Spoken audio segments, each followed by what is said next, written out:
ምንም አይነት ለውጥ ከመምጣቱ በፊት ቢያንስ 3 ወር ትሰራለህ፣ 90 ቀን ቢያንስ ትሰራለህ። ምንም አይነት ለውጥ ከማየት በፊት ብዬ ነው ማስጀምራቸው። በዛ ውስጥ ሜንታሊ ተዘጋጅተዋል ማለት ነው።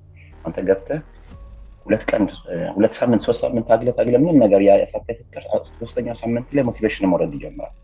4ኛው ሳምንት ላይ ምንም ነገር እያየሁ አይደለም ዝም ብዬ ነው የምደክመው ይጀምራል። ሌላኛው ደግሞ የምንጀምርበት መንገድ ስትጀምር ቅድም እንዳልከኛው በቃ በጣም ኮሚትድ ሆነ ሙሉ በሙሉ የምጀምር በሳምንት 5 ቀን በመስራት ይጀምራል። በሳምንት 5 ቀን መስራት ተጀመረ በጣም የሚታየኝ ነገር ከ3 ሳምንት በኋላ እየደከምክ እንደምትሄድ ከ5 ሳምንት በኋላ እና ወይ ከ7 ሳምንት በኋላ እንደምታቆመው ነው።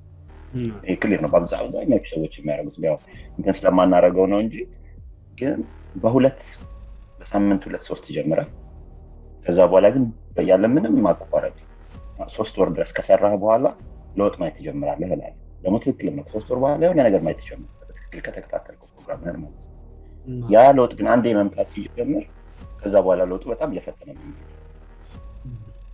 እና ያ ነገር ስላለ መቆየት ይሄ ሰው እንደገባ ውጤት ማየት ነው የሚፈልገው። ልክ ጂም እንደጀመረ የመጀመሪያው ሜምበርሺፕ ከፍሎ ቀጣዩን ሜምበርሺፕ ሁለተኛው ገና ሳይከፍል እንዴት እስካሁን ውጤት አላየውም የሚል ኖ ፕሮሰስ ነው፣ ቀላል አይደለም። ግን አንዴ ውጤቱ መምጣት ሲጀምር ደግሞ የሚፈጥን ነገር አለ። 3 ወር ካደረግከው በኋላ ደግሞ ትንሽ ላይፍ ስታይል መሆንም ይጀምራል። ሳታደርገው ስቀር እንቅልፍ የማይወስድ ነገር ይላል። ሳታደርገው አሁን ሳምንቱ ሙሉ ጂም ሳትሄድ ከቀረ ውስጥ ከ3 ወር ሙሉ ስትሄድ ከነበረ የሆነ የጎደለ ነገር እንዳለ እየነገረህ ይሄዳል።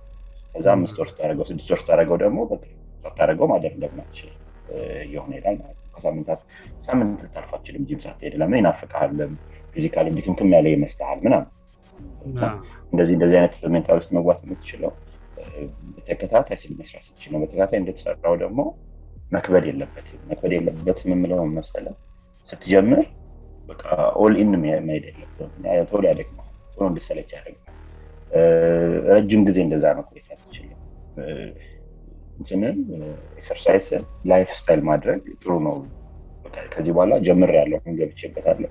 ለህይወቴ ስለሚያስፈልገኝ እስከ ህይወቴ መጨረሻ ድረስ ያለማቋረጥ እሰራለሁ በሚል አስተሳሰብ መጀመር ያለበት ልክ የህይወት ለውጥ እንዳደረግህ አድርገህ ማለት ነው እንጂ እችኛዋን ውጤት ለማየት ብቻ ከሆነ የምትሄደው እችኛዋ ውጤት በሳምንታት በጣም በ2 ሳምንታት ጊዜ ትወስዳለች።